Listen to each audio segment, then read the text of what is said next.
بسم اللہ الرحمن الرحیم۔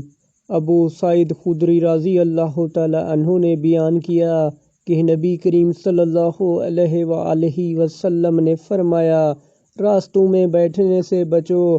صحابہ نے عرض کیا کہ ہم تو وہاں بیٹھنے پر مجبور ہیں، وہی ہمارے بیٹھنے کی جگہ ہوتی ہے کہ جہاں ہم باتیں کرتے ہیں۔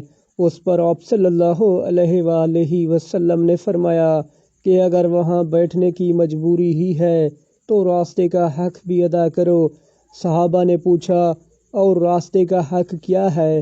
آپ صلی اللہ علیہ وآلہ وسلم نے فرمایا، نگاہ نیچی رکھنا، کسی کو ایذا دینے سے بچنا، سلام کا جواب دینا، اچھی باتوں کے لیے لوگوں کا حکم کرنا اور بری باتوں سے روکنا۔ صحیح بخاری، حدیث نمبر 2465۔ اللہ تعالی ہمیں اس پیاری حدیث پر عمل کرنے کی توفیق عطا فرمائے، آمین۔